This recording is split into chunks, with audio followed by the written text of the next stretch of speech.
And then I said, no, I'm interested in Hitler. And he said, no, don't. This is not interesting. This is not serious. This is not serious history, but it's, even Hitler was a person, And if you understand, for example, the substance abuse of a person, of course you understand more about that person. And historians never had that idea before. Kershaw, for example, who's really he's very knowledgeable about National Socialism. Like many British historians, they always know more about German history than the German historians. But Kershaw really does. I think he's really good. But in his biography of Hitler, he just writes one sentence like, and then he had a crazy doctor called Morel who gave him dubious medications and drugs. And he stops there. And then he goes on to describe whatever. Yeah, we should say that Ian Kershaw is widely considered to be probably one of the greatest biographers of Hitler. I think he wrote the best biography of Hitler. Which is, it's so important. Your work is really important because it opens a whole new perspective on the lives of the individuals and the machinery of the Nazi military that historians haven't looked at. It's so interesting that you can unlock those perspectives. And that's the underlying, really, the foundation of our conversation today and of your work, is there's layers to this thing. You can look at the tactics of war, this strategic level of war, the operational level of war.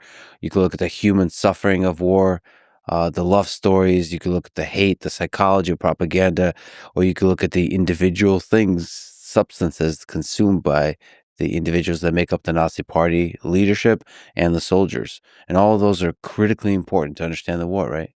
And this piece of drug use and supplement use have been ignored by historians. That was very surprising to me. I didn't know this myself. I never planned to write this book. It kind of happened to me, and I decided to team up with the leading German historian on National Socialism, Hans Mommsen, who has passed away by now. He was quite old, but quite ready to be my mentor for this book, Blitzed. And he was maybe even shocked when I came back from the military archive of Germany with like a lot of copies, all relating to the systematical drug use of the German army, including an experiment done by the Navy, who had always pretended to be the clean, in German we say Waffengattung, weapon. Like you have the army, you have the Air Force, you have the Navy, and in Germany they had the SS. And the Navy always pretended to be like, we weren't really Nazis. We were like, the German Navy. We had our ethics code. But I found in the archive that the Navy did human experiments in the concentration camp of Sachsenhausen, trying to find a new wonder drug, because they had what they called wonder weapons, or what Hitler called wonder weapons. He always talked about these wonder weapons. Wonder weapons were basically mini submarines, 1 or 2 people going in, staying underwater for up to a week and torpedoing, Allied ships. So the Navy was trying to develop a drug that would keep you awake and combat ready for 7 days and 7 nights without sleep and without, burning out. Very difficult to find. So they hired a penalty unit in the concentration camp. They hired, the SS had the so-called shoe walking unit. It was a penalty unit in the concentration camp, testing shoe soles for the German shoe industry, walking for like days, and then they would measure like how the soles, kept up in the stress, and they had different layers in the concentration camp, like all the surfaces that German soldiers would touch when they conquer Europe. So this is a very elaborate thing, and if you go to the concentration camp today, it's a museum, you can still see that running track of the shoe runners unit. So the Navy hired the shoe runners unit from the SS, paid them money, and then gave them drugs, different kinds of drug combinations, methamphetamine combined with cocaine and in a chewing gum and like all kinds of things. So this is a big thing, and there's documents to it.